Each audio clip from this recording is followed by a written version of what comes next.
It's quite interesting that we go to this point of where the government, those in authorities have actually agreed to, establishing state police. But then we need to now begin to talk about the modalities. What do you think they need to do to expedite the establishment of state police, so much so that we don't have to begin to, to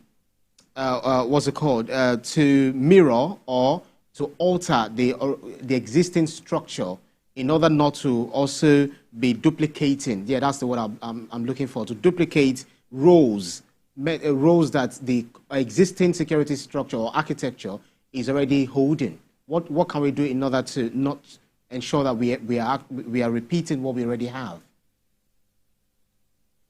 Thank you very much, Ibrahim. I think the first thing is to do a gap analysis. I know a lot of people have done papers and thought, do some term sheets with regards to this. Well, with this situation, I think the first step is the legislative process.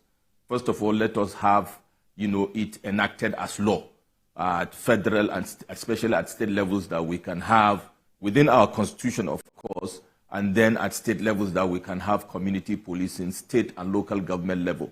And while we are doing that, this is a very important question for us to address now, to look at where are the areas or what are the roles of the state police?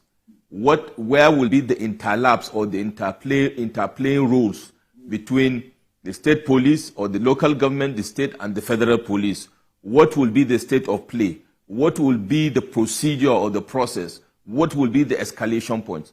But importantly also, Veronica and Ibrahim, like I said in my opening remarks, if we look at the role of community police in total as it is, basically is information gathering, is to foster, better relationship with regards to getting information and gathering intelligence and preemptive steps to be taken to contain or curtail, threats as the case may be, keying into the federal police when and if necessary. There is this notion that maybe the state police may also be armed, but let us not forget that the process is very important. Recall that February last year, Federal High Court sitting in Abakaliki disbanded the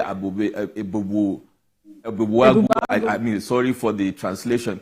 Yes, the Ebubuagu was disbanded, by the judge at the Federal High Court with regards to issues of abuse of office, possessions of illegal arms, human rights abuses, and all that. And because it is a new thing, it's an emerging thing in Nigeria, you will agree with me that there will be teething problems with regards that, after all, even the federal police is not, isolated from these issues of human rights abuse, and also it's a work in progress. But the fundamentals have to be firm and the pillars have to be strong to know that the community police has boundaries and the community police will definitely have capacity issues. And while we're at it, in this country, we like going with the trend and everybody is talking as if community police will solve all the issues. Let us also understand that this will have a timeline of legislation before it becomes law. And then you get to the hiring and recruitment process of the people. And then you get to the tooling and the kitting of the people, doctoring and training and all that, before they now go into the system and we start feeling the impact. So in my own opinion, most likely, even if it starts today, before we start feeling those impacts, it may be 6 months to 1 year, depending on how serious it is taken. But that being said, I think while we are doing it, let us not lose focus on the bigger objective. The Nigerian police is seriously undermanned and underserved. We have less than 400,000 policemen, a ratio of 1 to 600 policemen. The Inspector General of Police has already cried out requiring about 190,000 boots on the ground. The military, less than 300,000. Why am I bringing this to the table? The Nigerian immigration, less than 20,000. Nigerian civil defense, less than 10,000. All these people have their statutory functions. And the gaps are showing with the inherent critical multidimensional insecurity issues we have. So while we are addressing the issue of state policing, like Ibrahim said, to make sure there won't be clashes of interest or clashes of roles, to also understand that now is the time to also, increase the capacity of the federal police, because the community police will not take over the role of the federal police. The multidimensional terrorism we are facing is over and beyond community policing capacity.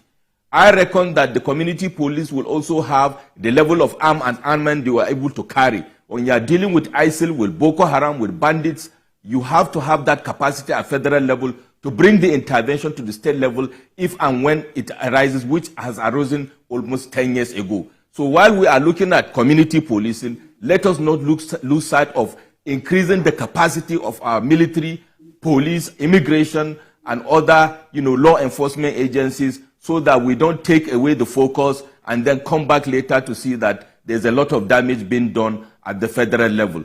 But the process had to be kickstarted. Let us have a timeline, but let us ensure there is a gap analysis so that everything will go in sync, so that we'll have a policy coherence, so that we can have cohesion of purpose, unity of purpose to deal with this cankerworm that is facing us in this country.